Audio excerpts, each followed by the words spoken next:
السلام علیکم ناظرین، میں ہوں آپ کا ہوسٹ محمد یاسر اور آپ دیکھ رہے ہیں بزنس پلس. اور آج ہم آپ کے لیے لائیں اسپیشل ٹرانسمیشن فیڈرل بجٹ کے حوالے سے. آج مالیاتی بجٹ 2011-12 اناؤنس ہونے جا رہا ہے. اس کے حوالے سے ہم نے ایک اسپیشل ٹرانسمیشن اپنی ویورز کے لیے آج ارینج کی ہے. آج کی اس ٹرانسمیشن میں ناظرین ہم نے بہت سارے اپنے گیسٹ کو لائن اپ کیا ہے، بہت سارے ایکسپرٹس کو آج اپنے آپ کے لیے لائن اپ کیا ہے. ان سے ہم پوچھیں گے فیڈرل بجٹ کے حوالے سے جو ایکسپیکٹیشنز ہیں ان کی، اور جو اقدامات جو گورنمنٹ کرنے جا رہی ہے اس بجٹ کے حوالے سے، اور کون سے ایسے کام ہیں جو ان سے ہم پوچھیں گے کہ آج بجٹ کے حوالے سے وہ ہونے چاہیے. میرے ساتھ آج پروگرام کے اندر ہوسٹ ہیں مسٹر علی ناصر اور طارق خان جاوید صاحب، جو میرے ساتھ اس ڈسکشن کے اندر آج شامل ہوں گے، جن سے ہم فریکوینٹلی ان کی رائے لیتے رہیں گے اور ان سے پوچھتے رہیں گے کہ بجٹ کے حوالے سے آج کیا ہونے جا رہا ہے. تو میں طارق خان سے اپنا اسٹارٹ کروں گا ڈسکشن کا. طارق صاحب، بجٹ آپ دیکھ رہے ہیں آج اناؤنس ہونے کے لیے جا رہا ہے اور بہت ساری ایکسپیکٹیشنز ہیں، بہت سارے ہم نے پچھلے پروگرامز بھی کیے، اپنے ایکسپرٹس کی بھی ہم نے اس میں رائے لی. ان کا کہنا یہ تھا کہ بجٹ کے اندر ایز سچ کوئی بہت بڑا چینج ہم دیکھنے نہیں جا رہا ہے. اگر ہم ریونیوز کی بات کریں، اس کی کلیکشن کی بات کریں، کل ہم نے دیکھا اکنامک سروے رپورٹ جو جاری کی گئی فیڈرل منسٹری کی جانب سے، اور اس کے اندر جو انہوں نے ایکسپیکٹیشنز بتائی تھیں، تو اس سے تو ایز سچ کوئی آئیڈیا نہیں ہوتا کہ کوئی بہت بڑا چینج ہم اس سال بجٹ میں دیکھنے جا رہے ہیں. ہاں، یہ جو بیسک جو کلچر ہمارا ہے لیک آف کلیکشنز کا، وہ تو اپنی جگہ ہے. لیکن اس دفعہ دو تین چیزوں کی بات ہو رہی ہے. کچھ تو اب یہ ان پاپولر سی بات ہے کہ آئی ایم ایف کے پریشر کی وجہ سے شاید ہو رہا ہے. ایک جو کچھ ٹیکسز کے ذکر آ رہا ہے، اب پتہ نہیں کہاں تک ہوگا. جو نئی چیز ہے اس میں ایک منیمم الٹرنیٹ ٹیکس کی بات ہو رہی ہے گراس ایسٹ پہ 1 to 1.5%. which is something new, or I don't know how this will be done. It looks similar to wealth tax, but clarity ابھی نہیں ہے.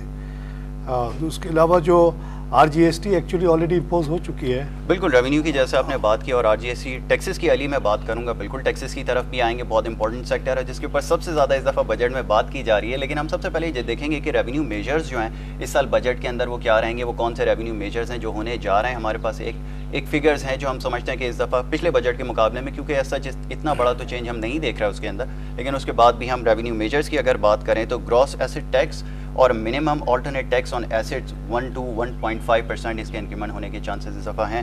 اور اگر ریفارم جرنل سیلز ٹیکس کی بات کریں تو آر جی ایس ٹی اس کے اوپر ابھی جیسے ہم ہمیشہ پروگرام کے اندر اپنے بات کرتے رہیں کہ اس کے اندر جو ہے پولیٹیکل کنسنسس جو ہے اس کو ڈیولپ کرنے کی ضرورت ہے. تو اس دفعہ ہم دیکھ رہے ہیں کہ شاید وہ امپوز ہونے کے لیے جو تیار ہے، یا ہو سکتا ہے کہ اس دفعہ اس کی بھی اناؤنسمنٹ اس بجٹ کے اندر ہو جائے.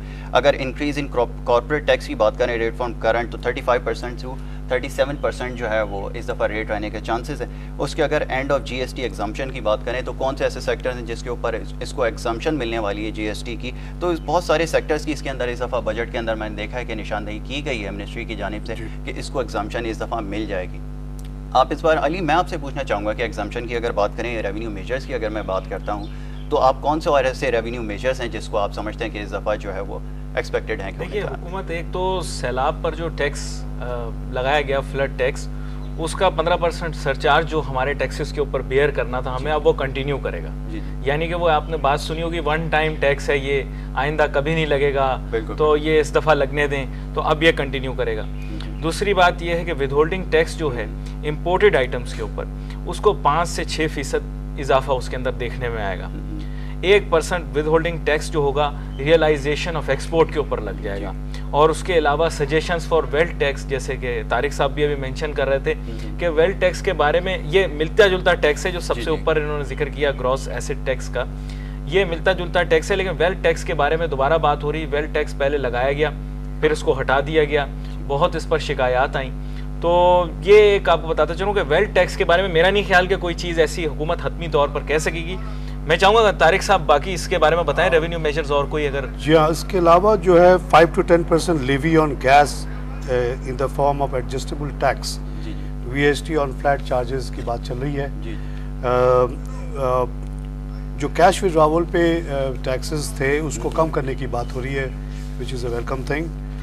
اور جو بہت انٹرسٹنگ ٹیکس ایک اور انہوں نے سوچا ہے وہ ہے ایل پی جی پہ پی ڈی ایل، یعنی پیٹرولیم ڈیولپمنٹ لیوی. جس طرح پیٹرول پہ لاگو ہے وہ اب ایل پی جی پہ بھی شاید لاگو ہونے جا رہی ہے. کتنی ہوگی اس کا ابھی تک کلیئرٹی نہیں ہے. ٹیکس کریڈٹ دینا چاہ رہے ہیں ایجوکیشن اور ہیلتھ پہ. غریب فیملیز والوں کو. بالکل ایجوکیشن کی آپ نے بات کی, میں ایجوکیشن کی طرف لانا چاہوں گا علی. جیسے ہم نے دیکھا تھا 2 دن قبل ایک اسٹیٹمنٹ آئی تھی جس کے ہم نے دیکھا تھا کہ بہت زیادہ ایمفیسائز کیا جا رہا تھا ہر سیکٹر کی جانب سے. ایجوکیشن کا سیکٹر ایک واحد سیکٹر ہے جس پہ ہمیں ہر دفعہ جو ہے کرٹیسائز کیا جاتا ہے, کیونکہ ہم جو اپنا ریٹ ٹو GDP ہے وہ ایجوکیشن سیکٹر کے اوپر 1.2% سے زیادہ ہم ایکسپینڈ نہیں کرتے. اس کی وجہ سے آپ دیکھیں کہ لٹریسی ریٹ کے اندر کوئی ایسا چینجنگ نہیں آتی. اگر ایجوکیشن سیکٹر کے اوپر بجٹ کے اندر ایلوکیشن کی اگر میں صرف بات کروں تو اس کے اندر 2008-2009 کے اندر 24,622 جو ہے ملین روپیز جو اس کے لیے ایلوکیٹ کیے گئے تھے, اور اگر 2009 اور 2010 کی اگر میں بات کروں تو اس کے اندر 31,569 بلین ایلوکیٹ کیا گیا تھا. اسی طرح اگر 2011 کی اگر بات کریں تو اس کے اندر 34,500 بلینز جو ہے وہ ایلوکیٹ کیا گیا تھا. اچھا, اس کو اگر آپ GDP کے اگر اس میں دیکھیں پروسیجر کے اندر تو GDP کے اس کا 2.1% جو ہے 2008-2009 کے اندر GDP کے اندر اس کا ریٹ رکھا گیا تھا, اور 2009-2010 جو ہے اس کو 2% اس کے اندر جو ہے وہ اضافہ کیا گیا تھا, اس کے اندر کمی ہوئی تھی. اور 2010 اور 11 کی بات کریں تو یہ ایکسپیکٹڈ ہے 2.9% جو ہے وہ رکھا گیا تھا. تو فیڈرل بجٹ کے اندر ہم دیکھتے ہیں کہ تعلیم کا ایک شعبہ ہے جس کے اندر کچھ زیادہ ہمیں نظر نہیں آتا کہ بجٹ کو ایلوکیٹ کیا جائے. بہرحال اس میں سب سے زیادہ ضرورت ہے. علی کیا کہیں گے اس بارے میں؟ یاسر صاحب, میں آپ کو صرف اتنا کہنا چاہوں گا کہ یہ شماریات کے اندر آپ دیکھیں ویسے تو اس کی بڑے مستند سورس سے یہ آ رہی ہیں, لیکن پاکستان کی جو مطلب آپ شرح خواندگی کو دیکھیں تو 57% لکھا ہوا ہے, یعنی کہ 57%. تو میرے خیال سے عوام بہتر جانتی ہے کہ کیا واقعی میں 57% ہماری شرح خواندگی ہے کہ نہیں. اور دوسری بات جو آپ نے بات کی بجٹ ٹرمز کی, ہاں ایک اچھی چیز ہے کہ اس کے اندر ایک جسے آپ کہہ سکتے ہیں کہ اضافہ دیکھا گیا ہے تھرو ٹائم. لیکن اس کو ہم اگر ڈالر ٹرمز کے اندر اگر دیکھیں تو آپ پہلے بھی میں ہمیشہ ذکر کرتا ہوں, پہلے 60 روپے کا ڈالر تھا اور اب جو ہے وہ تقریباً 85-86 کے درمیان ڈالر. جب آپ ڈیوائڈ کریں گے اس کو پاک روپی کے بجٹ کو تو آپ کے سامنے خود وہ ایک حقیقت جو ہے وہ عیاں ہو جائے گی. Average literacy rate of Pakistan 57%. میرے خیال سے طارق صاحب بھی اس کو دیکھ رہے ہیں اور ہلکا ہلکا مسکرا رہے ہیں. میرے خیال اس کے بارے میں یہ جو 57% ہے یا وہ تو ایک سب کو پتا ہے کہ ہم لوگ ان چیزوں میں بہت پیچھے ہیں. اگر آپ اپنے قریبی ملکوں سے بھی کمپیریزن کریں تو ہم لوگ بہت ہی ڈپریسنگ سچویشن ہے. لیکن ایک بات جو میں کہنا چاہتا ہوں, تھوڑا سا وقت لوں گا آپ سے, کہ جو میں نے انویسٹیگیٹو رپورٹس پڑھی ہیں اس کے مطابق جو ایکچوئل ایکسپینڈیچر ہیلتھ پہ ہوئی ہے وہ اراؤنڈ 34 بلین آپ نے ذکر کیا ہے. Actual expenditure was only 14 to 15 billion. This budget was cut down. اور اینالسٹ نے لکھا ہے جنہوں نے بہت ڈیٹیل میں اس کو اسٹڈی کیا ہے کہ actual expenditure was only 1.1% of the GDP. اب آپ سوچیں کہ پہلے ہی 2.2 کی انہوں نے پروجیکشن کی تھی لیکن ایکچولی 1.1 کیا. یعنی جب کٹ کرنے کی باری آتی ہے تو PSDP کے علاوہ ہیلتھ یا ایجوکیشن ہی رہ جاتا ہے. اور یہ ہوا ہے اس سال. اور طارق صاحب ہم دیکھتے ہیں کہ جب بھی کوئی ہمارے پاس کوئی فارن منسٹر آتا ہے دوسرے ملک سے, یا ہمارے پاس جیسے ابھی برٹش پرائم منسٹر آئے تھے, انہوں نے بھی اس چیز کے اوپر ایمفیسائز کیا تھا. اور ایک سب سے انٹرسٹنگ چیز جو میں نے دیکھی, آج میں ایک فیکٹ دیکھ رہا تھا کہ انہوں نے ٹیکس پیئرز کے اوپر بھی بات کر دی. انہوں نے اس کے حوالے سے بھی بات کی کہ پاکستان کے اندر ایک صرف ایک کلاس ہے ایک جو صرف ٹیکس پے کرتی ہے, سروسز سیکٹر جو ہے وہ ٹیکس پیئر ہیں. اس کے علاوہ انہوں نے یہ بھی بات کی کہ یہاں پر ایلیٹ کلاس جو وہ ٹیکس پیئر نہیں ہے. ہم نے FBR کی رپورٹ بھی دیکھی ہے گزشتہ دنوں, جو FBR نے اسٹیٹس جاری کی ہیں کہ 7 لاکھ افراد ایسے ہیں جن کے پاس اپنی گاڑی ہے, گھر ہے, سب کچھ ہے, دنیا کی آسائشیں ہیں, لیکن ٹیکس پیئر نہیں ہے. کیا وجہ ہے اس کی؟ بس یہ جو کرپشن ہی ہم کہہ سکتے ہیں اس کو. دیکھیے ڈیٹا تو سارا موجود ہے. آج کل الیکٹرانک کا زمانہ ہے. آپ جب سم خریدتے ہیں تو آپ کا الیکٹرانکلی رجسٹر ہو جاتا ہے نادرا کے پاس. آپ جتنے کریڈٹ ڈالتے ہیں, کتنے کا بل آپ پے کرتے ہیں, سب پتہ ہے. کون کس نے جو کون سی جائیداد خریدی بیچی, کتنا ایئر ٹریول کیا, سب موجود ہے. لیکن اس کے باوجود اس کو یوز نہیں کیا جاتا. اور اکنامک سروے والوں نے کہا ہے کہ صرف 1.9 ملین آؤٹ آف 180 ملین لوگ ٹیکس دیتے ہیں. بالکل صحیح آپ نے کہا کہ ٹیکس پیئر جب اتنے ہوں گے. تو علی سے ہماری کل پروگرام میں اسی حوالے سے بات ہو رہی تھی. علی نے نشاندہی بھی کی تھی. میں چاہوں گا علی آپ دوبارہ اس کی نشاندہی کریں کہ وہ کون سے ایسے لوگ ہیں جو ٹیکس پیئر ہیں اور جو ٹیکس پے کر رہے ہیں. دیکھیں آپ نے بات کی ایسے لوگوں کی جن کے پاس گاڑیاں ہیں, جن کے پاس گھر ہیں اور وہ ٹیکس نہیں دیتے. بہت سے ایسے لوگ بھی ہیں ہمارے ایوانوں میں جو ارباب اختیار میں, جن کے پاس نہ گاڑی ہے نہ گھر ہے اور ٹھاٹھ ان کے نوابی ہیں, بادشاہت کے انداز میں وہ رہتے ہیں, لیکن وہ بھی ٹیکس نہیں دیتے. تو ظاہری بات ہے لوگ اپنے سے اوپر لوگوں کو دیکھتے ہیں, اپنے جو لیڈران ہیں ان کی طرف دیکھتے ہیں, اور جب ان کا یہ رویہ دیکھتے ہیں ٹیکس کی طرف کہ میں اس ملک میں نہیں تھا اس لیے میں ٹیکس نہیں دیتا تھا, میں فلاں جگہ گیا ہوا تھا اس لیے میں ٹیکس نہیں دیتا تھا, میری زرعی آمدنی اس لیے میں ٹیکس نہیں دیتا ہوں, میرے پاس نہ گھر ہے نہ گاڑی ہے, تو بس بالکل علی آپ نے صحیح کہا. جیسے ہم نے دیکھا الیکشن کمیشن آف پاکستان کی جو رپورٹ آئی تھی جس کے اندر انہوں نے اپنے ایسٹس شو کیے تھے, وہ بہت میں کہوں گا کہ حیران کن تھے پوری پاکستانی عوام کے لیے. میں اگر ایجوکیشن سیکٹر کے اوپر اگر دوبارہ آتا ہوں تو میں دیکھتا ہوں کہ میں نے ابھی کچھ اسٹیٹس دیکھے جو دوسرے ممالک کے مقابلے میں جو جی ڈی پی جو وہ اپنا ایلوکیٹ کرتے ہیں اس کے اندر بجٹ کے اوپر ایلوکیٹ کرتے ہیں اسپیشلی ایجوکیشن کے سیکٹر کے اوپر. تو بنگلہ دیش کے میں دیکھ رہا تھا کہ پبلک سیکٹر کے اوپر spending as G D P تھی 2.6% تھی, اور لٹریسی ریٹ آپ دیکھیں کہ 55% تک وہاں پر ہے. اس کے بعد اگر آپ چائنا کی اس طرح بات کر لیں تو 93.7% لٹریسی ریٹ چائنا کے اندر ہے. اس طرح اگر آپ اپنے نیبرز میں دیکھیں انڈیا کی اگر بات کریں تو یہ 3.3% جو ہے جی ڈی پی کا جو ہے ایجوکیشن سیکٹر کے اوپر لگاتے ہیں اور ایلوکیٹ کیا جاتا ہے ہر بجٹ کے اندر. انڈیا کی بہت بڑی آبادی ہے. اب دیکھیں بجٹ میں جب بھی ایجوکیشن سیکٹر کی بات آتی ہے تو یہاں پہ بہت زیادہ جو ڈیبیٹ ہوتی ہے پارلیمنٹ کے اندر, بہت زیادہ اس کے اوپر لوگوں سے رائے لی جاتی ہے, کیونکہ اس کی وجہ آپ جانتے ہیں کہ ایک بہت امپورٹنٹ سیکٹر ہے.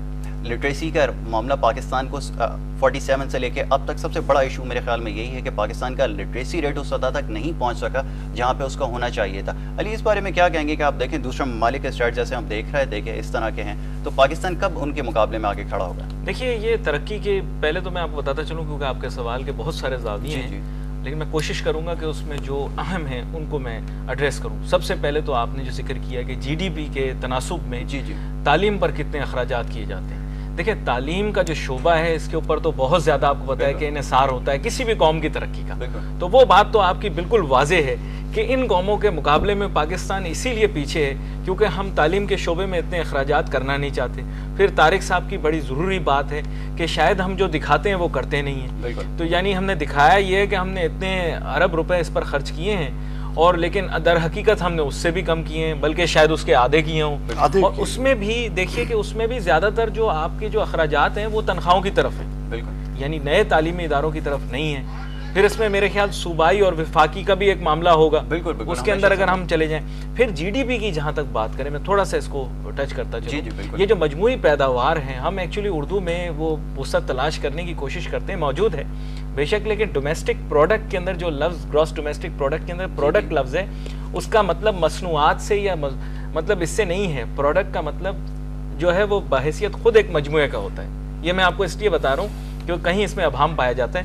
تو یہ تعلیم کے لحاظ سے اگر ہم نے لٹریسی ریٹ کی بات کی, اگر پاکستان کے ہم لٹریسی ریٹ کو اگر دیکھیں 57% جو ہم نے ابھی بتایا ہے اپنے ناظرین کو, اس کے اندر اگر ہم میل دیکھیں تو 69% ایسے ہیں جو تعلیم یافتہ ہیں. اس کے علاوہ فیمیل جو ہیں وہ 45% ہیں. اس کے علاوہ اگر رورل ایریا کی اگر ہم بات کریں تو 48% ہے, اور اربن ایریا میں 74% جو ہیں وہ تعلیم یافتہ طبقہ موجود ہے. اس حوالے سے آپ دیکھیں کہ یہ کچھ فگرز ہمارے پاس اور موجود ہیں. اسی طرح ہم اپنے دوسرے سیکٹرز کو بھی جو ہے ڈسکس کریں گے اس کے, جیسے ایجوکیشن کے علاوہ اگر ہم بات کر لیں ہیلتھ کے سیکٹر کی اگر بات کریں تو پاکستان کے اندر جو ہیلتھ کے اوپر بجٹ کے اندر جو اماؤنٹ ایلوکیٹ کیا جاتا ہے 2008-2009 کی اگر بات کریں تو ٹوٹل ایلوکیشن ہے اس کے اندر 5419 ملین. اس کے علاوہ اگر 2009-2010 کو اگر ہم دیکھتے ہیں تو 6484 ملین اس کے اوپر جو ہے اسپینڈ کیے گئے. اس طرح 2010 اگر 2011 کی بات کریں تو 7283 ملین جو ہے اس کے اوپر ایلوکیٹ کیے گئے. تو یہ ہیلتھ کا ایک سیکٹر تھا. جیسے ایجوکیشن کی بات کی, یہ بھی بڑا امپورٹنٹ سیکٹر ہے کہ ہیلتھ کا ایشو ہے کہ ہیلتھ کے اوپر کتنے پاکستان میں ہر سال پیسے خرچ کیے جا رہے ہیں, اور ہمیں اس کو بھی فوکس کرنے کی ضرورت ہے. اور اس طرح ہم دیکھیں کہ بجٹ ڈیفیسٹ جو گزشتہ سالوں میں رہا ہے, اگر اس کی کچھ بات کریں تو 2010 کے اندر ہم نے دیکھا کہ ڈیفیسٹ جو تھا بجٹ کے اندر وہ 929.61 بلین رہا ہے. اور اس طرح اگر 2009 کی بات کرتے ہیں تو 680.4 بلین رہا, اور اگر 2008 کی بات کریں تو 777.169 بلینز رہا. تو یہ وہ فگرز ہیں جو میں چاہوں گا کہ آپ کو بھی آپ کے ساتھ شیئر کروں. جیسے میں نے آپ کو بتایا کہ یہ ہیلتھ کے علاوہ اگر ہم ہیلتھ کے سیکٹر کی بات کرتے ہیں تو کتنا آپ بڑا دیکھتے ہیں کہ فقدان ہے, صحت کا فقدان پاکستان میں نظر آتا ہے. ریونیو اور ایکسپینڈیچر کی اگر بات کی جائے تو اس کے اندر ہم دیکھیں کہ سال 2011-2012 میں جو ہمارے ریونیوز تھے وہ 2.45 تھے ٹریلینز کے رہے تھے. ایکسپینڈیچرز کی اگر ہم بات کرتے ہیں تو 3.4 ٹریلین ہمارا ایکسپینڈیچر رہا تھا, اور ڈیفیسٹ اگر آپ دیکھتے ہیں تو 950 بلین رہا تھا. اس کے علاوہ اگر 2010 اور 2011 کو اگر دیکھ لیتے ہیں ریونیوز کے حوالے سے تو ہم دیکھتے ہیں کہ 1337 جو ہے ٹریلین جو ہمارا وہ ریونیو کا سیکٹر میں رہا، اور اس کے علاوہ 2.764 ٹریلین جو تھا ہمارا ایکسپینڈیچر تھا، اور جو ڈیفیسٹ ہم دیکھتے ہیں کہ وہ 685 جو بلینز رہا. تو میں اور چاہوں گا کہ آپ کچھ بتائیں ہمارے ناظرین کو اس حوالے سے، اسٹیٹس کے حوالے سے کچھ بتائیں. دیکھیے اس میں ایک اور چیز جس کے اوپر میں بڑا کانسنٹریٹ کرنا چاہوں گا وہ ہے ایریا سبسڈیز کا. جی جی. اور یہ کیونکہ ایک بہت بڑی ایک چیز ہوتی ہے جس کو بار بار پروموٹ کیا جاتا ہے. میں ذرا بتاتا چلوں کہ حکومتی جو شماریات ہیں اس حساب سے پبلک سیکٹر انٹیٹیز جو ہیں ان کو 400 بلین کی جو ہے سبسڈی دی گئی. اب یہ پبلک سیکٹر انٹیٹیز وہ ادارے ہوتے ہیں جو حکومت کی اونرشپ کے اندر ہوتے ہیں، حکومت کے پاس ان کے مالکانہ حقوق ہوتے ہیں. پاور ٹیرف سبسڈی کو اگر دیکھا جائے، یعنی کہ جو ہمارے ہاں بجلی اور جو ہم پہلے باتیں کرتے رہے توانائی جو ہے اس کے شعبے میں 30 بلین روپیز کی سبسڈی ہمیں دیکھنے میں آئی. اچھا، elimination of subsidy on feedstock gas to local urea, یہ بھی ایک آپ سمجھ لیجئے کہ ایک میرے خیال سے یہ میرے اپنے اندازے کے اندر فرٹیلائزر ریلیٹڈ ایک شعبہ ہے جس میں 375 روپے کا اضافہ سبسڈی کے حساب سے ہم دیکھنے میں آئے گا. سبسڈائزنگ امپورٹڈ یوریا، یعنی کہ وہ جو بین الاقوامی ممالک سے ہمارے پاس آتی ہے جی، تو 700 سے 800 7 لاکھ سے 8 لاکھ جو ٹنز ہیں یوریا امپورٹ، اس کے اوپر سبسڈی پرووائڈ کی گئی. Targets to raise power tariff by 20%. یہ جو ہے یہ بنیادی مقصد اس کا یہی ہے کہ جو 30 بلین جو ایک ہمیں کھا جاتا تھا اس سبسڈی کو ہٹا دیا جائے. تو یہ اپنی جگہ تو یہ اپنی ایک اہمیت رکھتی ہیں سبسڈیز، لیکن ہم اصل میں بہت زیادہ ہم پر پریشر موجود ہے بین الاقوامی مالیاتی ادارے کا IMF کا کہ بھی آپ سبسڈیز کو ختم کریں. طارق صاحب کچھ میں چاہوں گا آپ بھی اسٹیٹس کچھ شیئر کریں ہمارے ناظرین کے ساتھ. میں سب سے پہلے تھوڑی سی آپ کے ہیلتھ کے بارے میں بات کرنا چاہتا ہوں. دیکھیے 18 کروڑ کی آبادی ہے اور ہم یہاں پہ دیکھ رہے ہیں 7 بلین کی ایلوکیشن. جی، اس کو اگر آپ پر 18 کروڑ سے ڈیوائڈ کرنے کی کوشش کریں گے تو وہ کیلکولیٹر ہی فیل ہو جائے گا. جی جی، اتنا کم ہے یہ. اینڈ اگر یہ ہمارا ٹوٹل بجٹ مثال کے طور پہ 100 بلین کا ہوتا تو میں کہتا ہوں اس میں سے 7 بلین دے دیا تو ٹھیک ہے. لیکن یہ بجٹ آپ کا ہے 3200 کا ہے پچھلا بجٹ. اب ہم پچھلے بجٹ کی بات کر رہے ہیں، اب تو 3.8 کی ٹریلین کی بات ہو رہی ہے. اس میں اگر پھر آپ کیلکولیٹر کو دبائیں گے تو وہ پھر کنفیوز ہو جائے گا. This is a shameful figure for a nation like ours کہ اتنی کم ہم نے اہمیت دی ہے اپنے عوام کے ہیلتھ کی. اس ملک میں جہاں اتنے چھوٹے بچے مر جاتے ہیں 5 سال تک کی عمر میں، کہتے ہیں 87 آؤٹ آف 1000 مر جاتے ہیں. اتنے شیم فل اسٹیٹسٹکس ہیں کہ افریقہ کے ملک بھی اس فگر سن کے شرماتے ہیں. بالکل آپ نے ٹھیک ہے. اگر فگرز کی بات کر لیں اس کو تو ہم ڈسکس کریں گے ابھی اپنے اس پروگرام کے اندر. اس چیز کو بھی ڈسکس کریں گے کون سے سیکٹرز ہیں جن پہ بہت زیادہ خرچ کیے جانے کی ضرورت تھی اور کر سکتے تھے لیکن نہیں کیے گئے. لیکن علی میں تب تک چاہوں گا کہ آپ کچھ اسٹیٹس مزید جو ہمارے ساتھ شیئر کریں جو آپ اس حوالے سے کر رہے تھے. میں چاہوں گا آپ تھوڑا کنٹینیو کریں. دیکھیں اس میں کچھ یہ ہے کہ کچھ سیکٹرز کے حساب سے بھی کچھ ایک لوگوں نے تخمینہ لگایا ہے کہ بھئی اس دفعہ بجٹ میں کیا ہوگا. بینکس کے حساب سے یہ سننے میں آ رہی بات کہ کارپوریٹ ٹیکس کو 35% سے 40% تک بڑھا دیا جائے گا. اس کے بعد اگر آپ فرٹیلائزر کے شعبے میں آ جائیں تو فرٹیلائزر کے شعبے میں بھی 10% پوٹینشیل ٹیکس آن گیس پرائسز لگ جائے گا. علی یہاں پر کیونکہ ایک وقت بریک لینے کا ہوا ہے، اب میں چاہوں گا کہ آپ اس کو روکیں گے اور بریک کے بعد ہم اس اپنے ڈسکشن کو کنٹینیو کریں گے اور آپ دیکھتے رہیے بزنس پلس.